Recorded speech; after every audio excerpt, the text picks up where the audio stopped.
Bonjour, j'espère que vous allez bien. Nous allons voir aujourd'hui la VAE du CAP AEP. Vous êtes très nombreux à me demander de faire une vidéo sur la VAE et essayer de comprendre en fait, vous me posez la question, est-ce que je peux passer le CAP AEPE par la VAE? Donc on va essayer de répondre un petit peu à vos questions aujourd'hui par cette vidéo. On fera sûrement, attention, d'autres vidéos, notamment sur la constitution du livret 2, les activités et ainsi de suite. Donc n'hésitez pas à vous abonner si cela vous intéresse bien évidemment. Alors, première réponse, je vais essayer de vous répondre. Qui peut passer le CAP AEPE par la VAE? Donc, tout le monde, par contre, il vous suffit d'avoir, il faut avoir au minimum, j'insiste bien sur le minimum, il faut avoir au minimum 1 an d'expérience.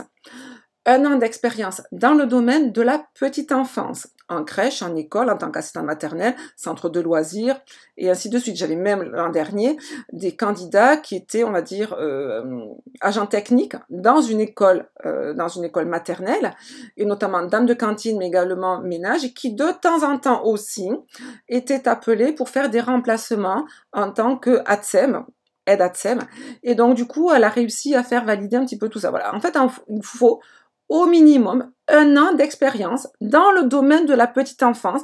Et très souvent, on n'y pense pas, vous n'y pensez pas, mais si vous êtes également dans une école, cantine ou dans un centre aéré, voilà, ça peut jouer. On peut essayer de trouver justement un petit peu des expériences dans ce sens-là. Bien évidemment, il faut forcément qu'il y ait un contact avec des enfants de 0-6 ans. Ça, c'est important.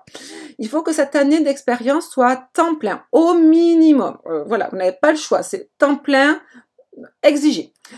Bien sûr, si vous avez plusieurs années d'expérience, pas de souci, mais il faut vraiment, si vous avez une seule année d'expérience, temps plein exigé.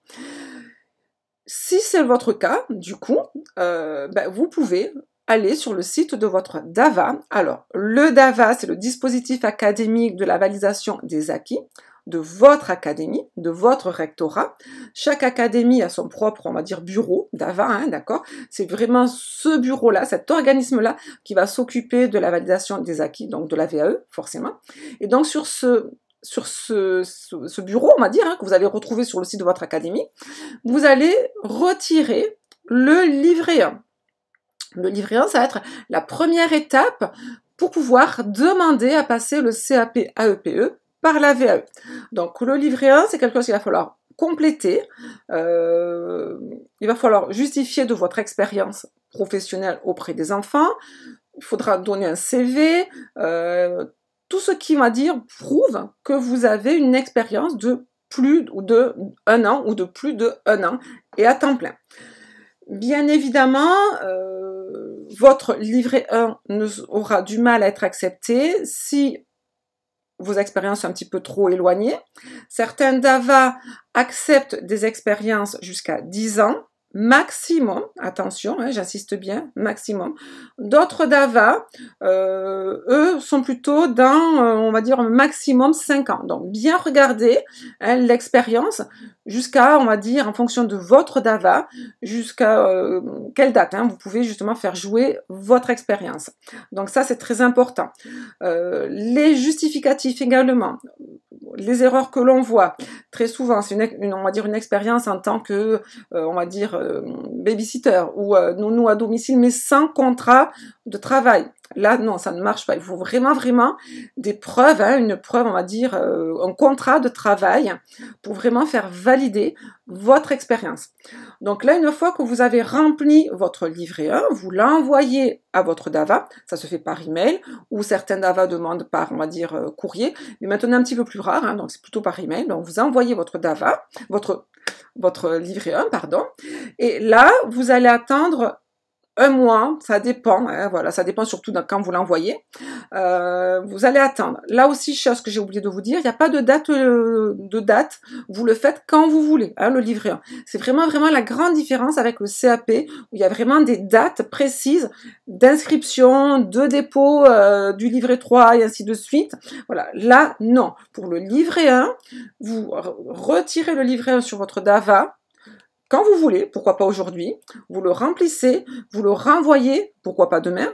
Alors là, pour ceux qui nous regardent, je ne sais pas quand vous allez regarder la vidéo, mais là pour le moment, on est actuellement le 22 juillet. Donc je pense par contre que le service académique sera fermé.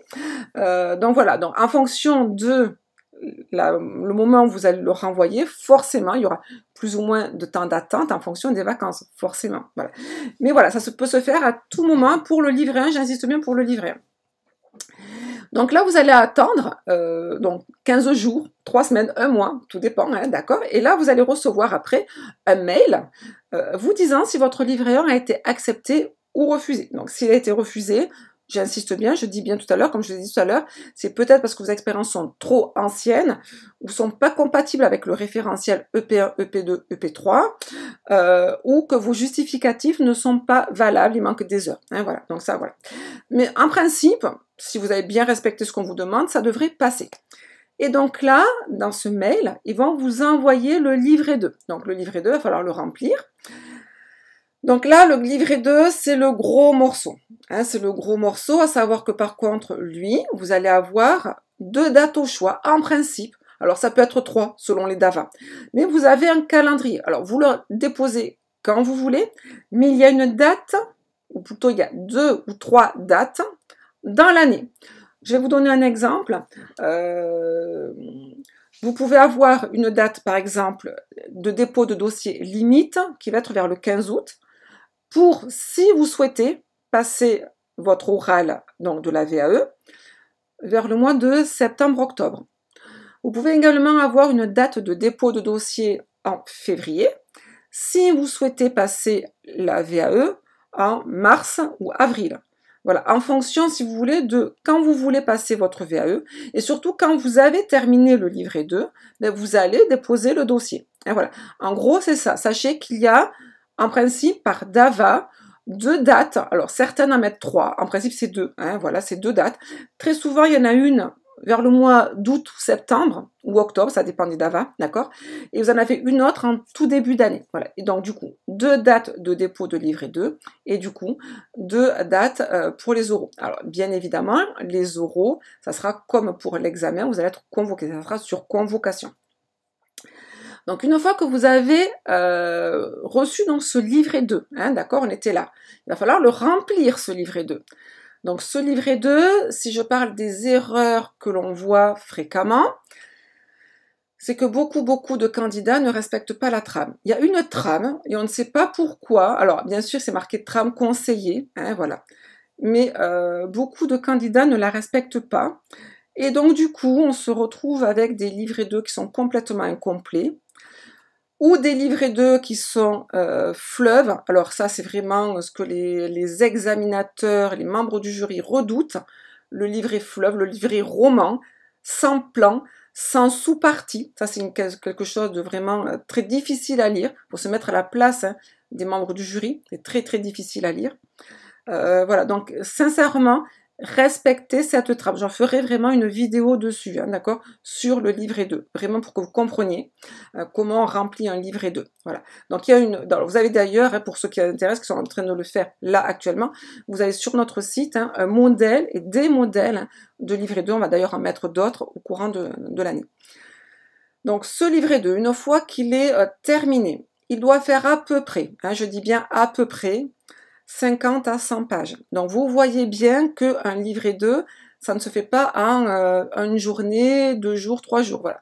Vous pouvez bien évidemment le faire en 15 jours, mais ça sera donc du coup du travail régulier, peut-être 2-3 heures par jour, pourquoi pas, en respectant bien comme il faut, hein, si vous voulez, cette trame qui vous est donc du coup demandé, hein. Je ne dis pas imposé, parce qu'effectivement, si vous regardez le livret 2, il y a marqué que la trame est quoi, que le modèle est imposé. Par contre, il y a quand même un plan.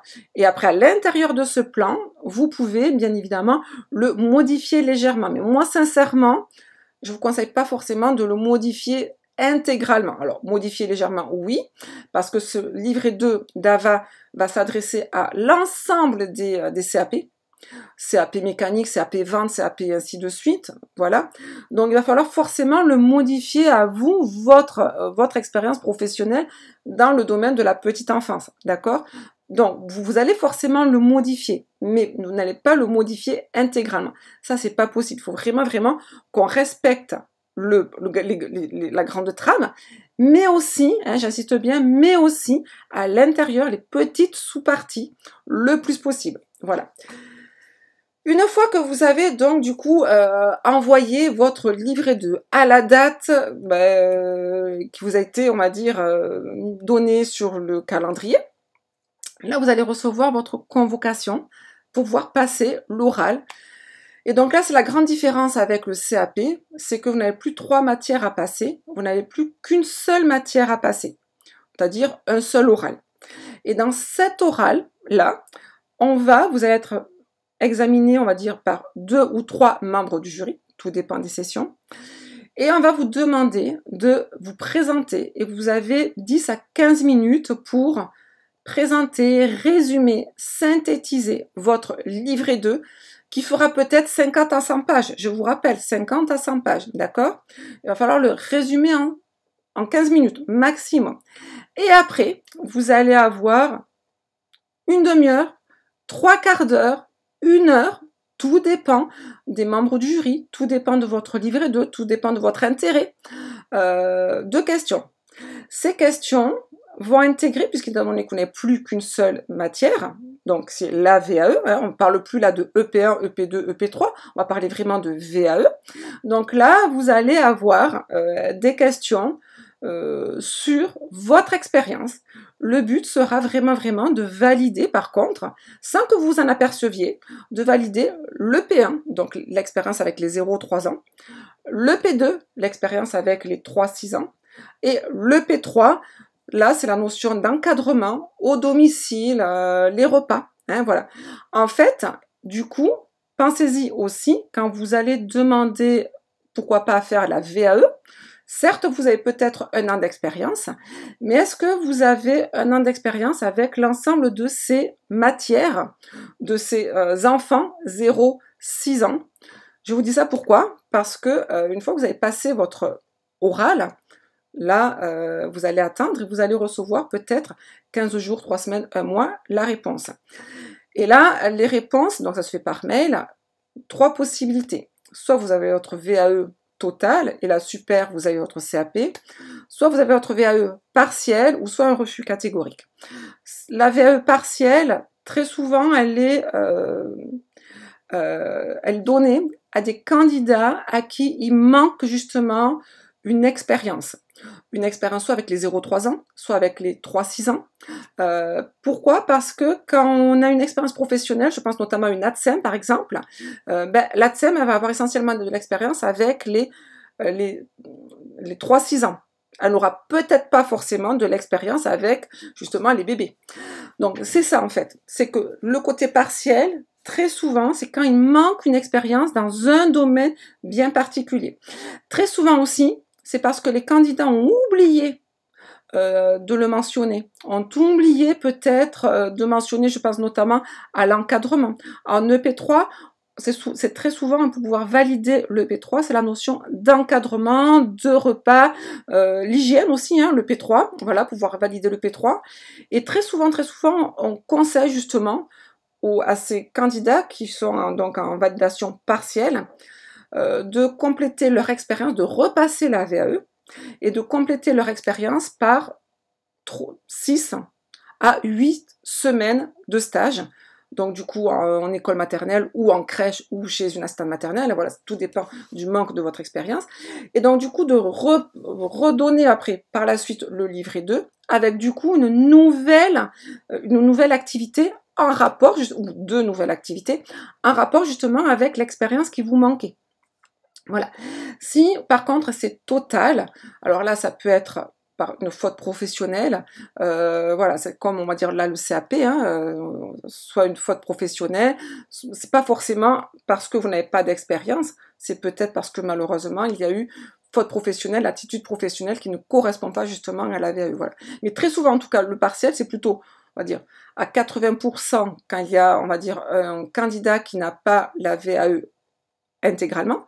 Je dis bien quand le candidat ne l'a pas, à 80%, hein, il a partiellement. Et donc, c'est parce que tout simplement, il va manquer une petite expérience dans un domaine très précis. Donc, bien faire attention. C'est dommage hein, de vous lancer dans la VAE pour justement vous apercevoir au bout d'un an, mince, il me manquait effectivement cette expérience, j'aurais peut-être dû faire un stage. Mais attention, c'est là aussi, c'est que les stages ne sont pas pris en compte pour la VAE. Et oui, les stages, je répète, ne sont pas pris en compte pour la VAE. Par contre, une fois que vous avez passé la VAE, là, les membres du jury peuvent vous conseiller de faire un stage pour compléter votre expérience.